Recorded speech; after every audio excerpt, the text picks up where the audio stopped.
Čau, to jsem já Zdeněk. Sekání už jsem vyzkoušel lecos. Vrtulové sekačky, vřetenovky elektrické, vřetenovky bez pohonu, dokonce jsem zkoušel i robota. Ukážu vám, co mi na trávníku při sekání nejlíp funguje a jak díky sekání uděláte co nejlepší trávu. Tak pojďme na to.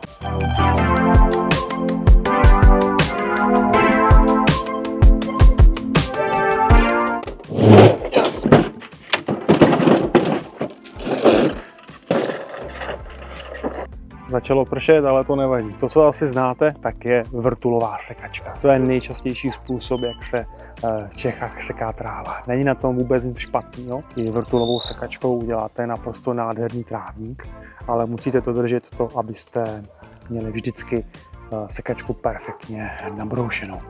Já preferuju elektrické sekačky, má tu výhodu, že je lehčí, dělá menší hluk a tato sekačka má dokonce i jenom jedno madlo, takže má velmi pohodlný přístup pro uchycení košíku na posekanou trávu. Když máte sekačku, která je na elektriku, tak můžete s ní udělat tohle. Můžete si ji takhle zvednout a brousit vlastně vrtuly tady v té pozici. U běžné sekačky na benzín tohle vlastně udělat nemůžete, protože by vám z ní něco vyteklo. Vřetenová sekačka je něco, co vám udělá nejlepší trávu. Zatím nikdo nic lepšího nevymyslel. Tráva se neusekává vrtulí, ale stříhá se mezi dvěma noži.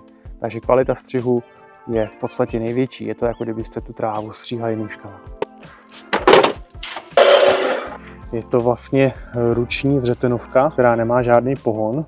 Výhoda takovéhle sekačky je, že poměrně levná. Tahle sekačka stojí asi 2500 nebo 2600. Samozřejmě jsou i levnější, je úplně jedno, jaké značky to bude. Tu úplně nejlevnější, která stojí třeba jenom 1000, bych radši nekupoval. Ty o trošku dražší budou mít lepší parametry. A takovouhle sekačkou, pokud budete sekat váš trávník na 3 cm, tak docílíte o něco lepší výsledek než klasickou vrtulovou. A zároveň ta sekačka je velmi skladná. Prostě ji vezmete do ruky a jdete a zase ji velmi snadno uklidíte.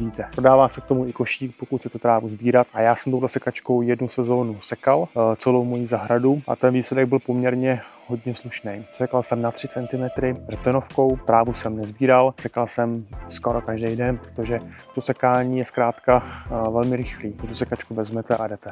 Pro sekání je zapotřebí dodržovat jenom 2 jednoduché pravidla. První pravidlo je, že nesmíte trávník sekat víc jak o 1/3 jeho délky. Takže vždycky sekáme o co nejkratší kousek, maximálně o 1/3. A to druhé pravidlo, s tím se pořád opakuju, to je, že musíte mít ostrou sekačku. Pokud tyhle 2 věci dodržíte, tak ten trávník se bude každou sečí zlepšovat. A protože byste měli sekat pouze o 1/3, tak z toho automaticky vypadne, jaká má být vlastně frekvence vašeho sekání. U vrtulové sekačky to je třeba 2krát týdně, ale u vřetenových sekaček je to častěji. Často lidi nechávají trávu přerůst, třeba když je horko a myslí si, že když ji budou sekat v horku, tak se jim trávník zkazí, protože se jim už mnohokrát zkazil v létě, mají pravdu. Ale pokud by dodrželi to pravidlo, že budou sekat pravidelně maximálně o 1/3 a budou mít ostrou sekačku, tak přestože bude jakékoliv počasí, tak té trávě to neuškodí. Ta výška toho sečení by měla být nastavená pořád stejná a ideálně ji neměnit. U vřetenovky co nejníže si dovolíte pod 2 cm, ale u vrtulové sekačky doporučuji něco kolem 3 cm. Já jsem testoval u vrtulové sekačky i sekání na 2 cm. Trávník se díky tomu zlepšoval, ale měl jsem hodně výkonnou sekačku, hodně ostrý nůž a testoval jsem to v měsíci, myslím v duben nebo květen.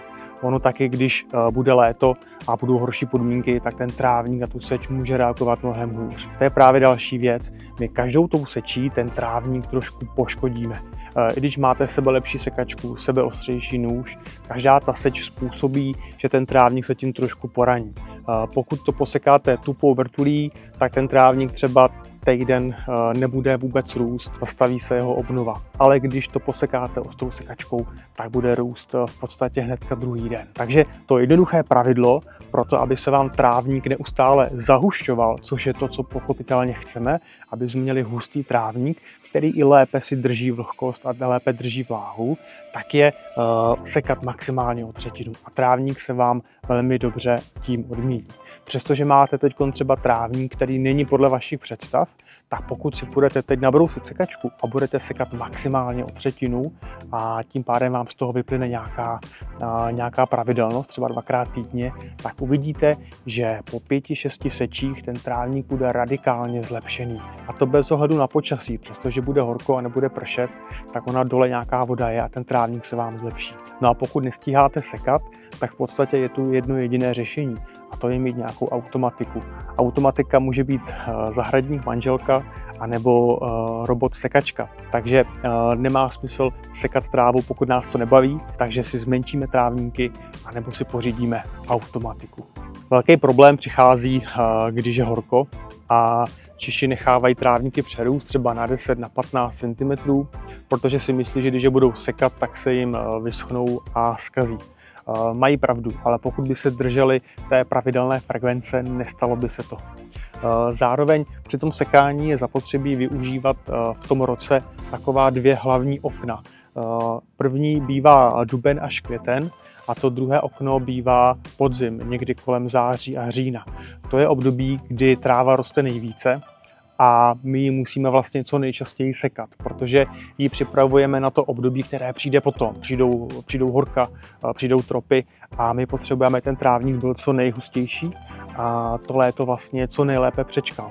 Ale pokud ten trávník špatně sekáme, prostě v dubnu, v květnu, tak on se nestihne do toho léta zlepšit a v tom létě prostě první horko mu to natře a bude vypadat špatně.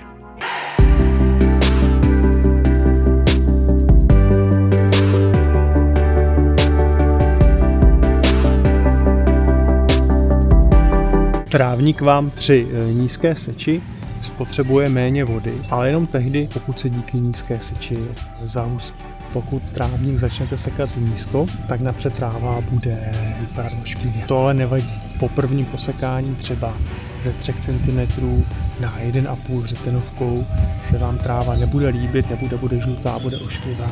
Tak trávník zalejte, pohnojte, zalejte a tráva se vám do 2 do 3 týdnů nádherně zpamatuje. Budete mít vlastně okamžitě anglický trávník. Jít sekat níž není takový problém, jak se zdá. Někdo doporučuje dělat to postupně, mně se osvědčilo, že pokud chci udělat nízký trávník, tak to prostě rovnou posekám na nízko.